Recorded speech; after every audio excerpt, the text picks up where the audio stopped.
हरि ओम। इदं राष्ट्राय इदं न मम। आजकल काफ़ी दिनों से स्पैम कॉल्स, फर्जी कॉल के माध्यम से फर्जीवाड़ा और ओटीपी से के माध्यम से फर्जीवाड़ा, क्यूआर कोड के माध्यम से फर्जीवाड़ा, अनेक तरीके के फर्जीवाड़े यदा कदा हमारे ध्यान में आते हैं और देश में काफ़ी जो बहुत निर्दोष जनता है, जो बहुत सीधी सादे भोले भाले जनता है, वो ठगे जाते हैं। तो आज एक लेख जिसकी आज हम चर्चा करेंगे इसी से संबंधित है और जिस पर देश की सरकार ने एक बहुत अच्छा कदम उठाया है। उसकी रोकथाम के लिए, नागरिकों की वित्तीय सुरक्षा के लिए एवं नागरिकों को मानसिक तनाव से बचाने के लिए एक विशेष योजना शुरू की गई है। उसके बारे में आज हम चर्चा करेंगे।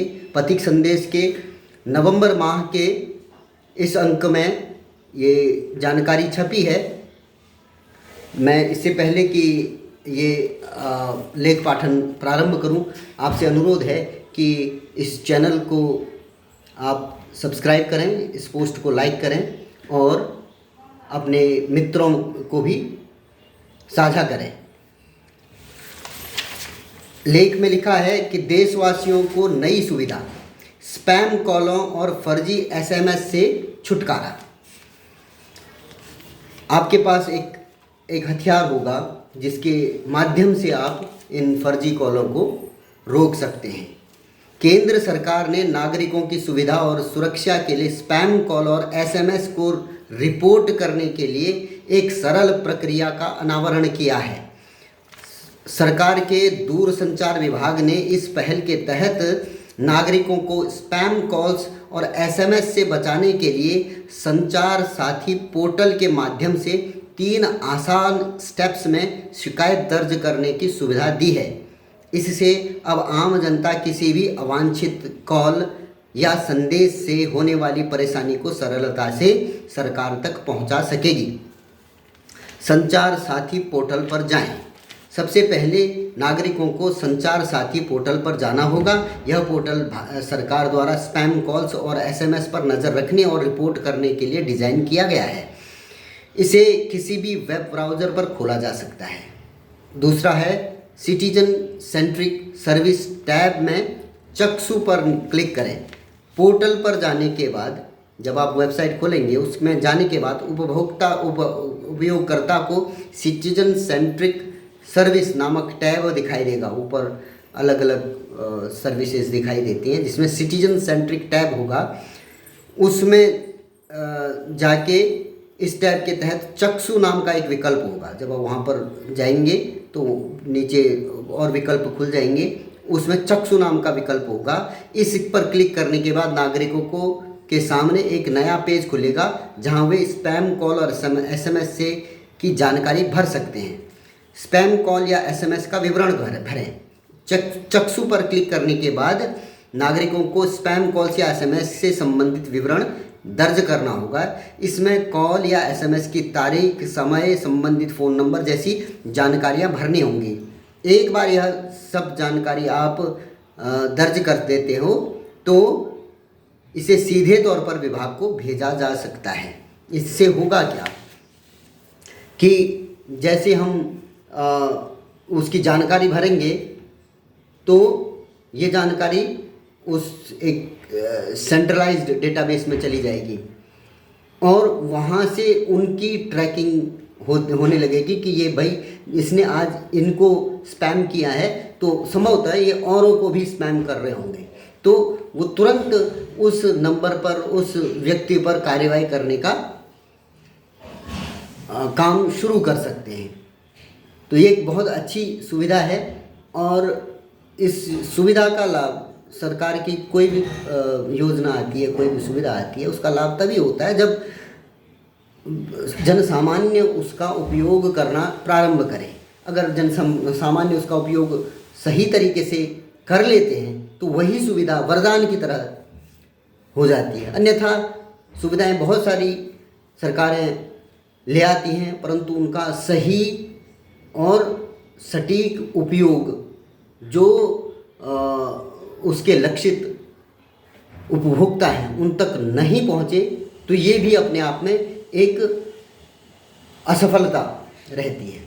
तो हम ये प्रयास कर सकते हैं कि इस संचार साथी पोर्टल पे जाकर अगर हमारे पास इस तरीके की कोई कॉल्स आती हैं जो हमें लगता है कि ये हमें परेशान करने के लिए आ रही हैं, या हमें लगता है कि ये बार बार आ रही हैं, कोई ऐसा प्रोडक्ट बेचना है, लोन वालों की कॉल से फलाना फलाना जो भी आ सकती है, उनको हम रिपोर्ट कर सकते हैं। हाँ, अभी इसमें कमियां ये हो सकती हैं कि जन सामान्य को ये वेबसाइट में जाना, पोर्टल खोलना, इसमें अभी थोड़ा समय लग सकता है, परंतु आज की परिस्थितियों के अनुसार अगर हम कहें तो भारत में अधिकांश जनता जो है अब टेक सेवी होने लग गई है। तो पोर्टल्स में जाना, उस पर इस तरह की शिकायत करना, अब बहुत से लोगों को आता होगा पर जिनको नहीं आता है उनके लिए भी सरकार ने कुछ और प्रयास करने चाहिए कि उनको किस तरीके से इस नेट के अंदर लाया जाए कि वो भी अपने आप को सुरक्षित तरीके से इन सुविधाओं का उपयोग वे भी कर सकें। वो इसके लिए कुछ नया और नवाचार के साथ कुछ लाया जा सकता है। अभी भी देश की बहुत सारी जनता जिसके पास मोबाइल तो है उसमें अन्य सुविधाओं को उन पर कार्य करने की एक्सेस तो हो गई है, परंतु उसका सही चीज़ से चला पाना उसमें अभी कमी है। तो इस ओर भी संभवतः कुछ नया आ जाएगा।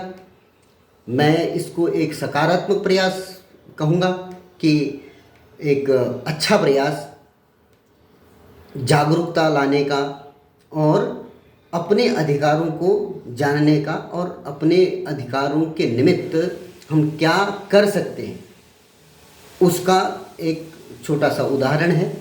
हमने इस तरीके के जो भी सुविधाएं आती हैं उनका सदुपयोग करना चाहिए, ऐसा मेरा मानना है।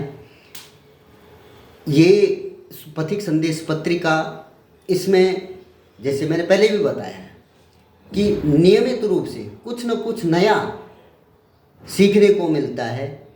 ऐसे लेख होते हैं जो छोटे होते हैं परंतु उनका बहुत अच्छा प्रभाव रहता है, प्रभावशाली होते हैं। छोटे लेखों से क्या होता है कि जल्दी समझने में, आजकल का समय क्या हो गया है कि बहुत सारी जानकारी अगर एक साथ दी जाए तो उतना जो है एकाग्रता, उतनी कंसंट्रेशन हमारी रह नहीं गई है। इसलिए छोटी जानकारियाँ, छोटे एक पेज में 2 ऐसी जानकारियाँ इन्होंने डाली हुई हैं, तो और वो आज के समय के अनुसार समयानुकूल ऐसी जानकारियाँ हैं जिनका उपयोग जन सामान्य कर सकता है। इसलिए हम आपसे अनुरोध करते हैं कि राष्ट्रवादी पत्रिकाओं को सब्सक्राइब करें। पथिक संदेश हो या अन्य आपके प्रांत में जो भी राष्ट्रवादी पत्रिकाएं आती हैं उनको सब्सक्राइब करें और राष्ट्रवादी पुस्तकों को पढ़ें। राष्ट्र से जुड़ने का अपना मानस बनाएं।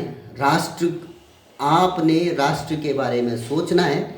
यही एक राष्ट्र को आपकी एक बहुत बड़ी सहायता बनने वाली है, क्योंकि आपकी कम जानकारी या गलत जानकारी देश के लिए खतरा, देश के लिए खतरनाक, देश की एकता और अखंडता के लिए खतरनाक और देश के विकास को अवरुद्ध करने वाली बन सकती है। इसलिए जानकारी बढ़ाइए, राष्ट्र से संबंधित जो भी अपने राष्ट्र का के प्रति अपना जागरण हो, इससे संबंधित अपने प्रयास जारी रखिए। इसी के साथ आज के इस अंक को समाप्त करते हैं।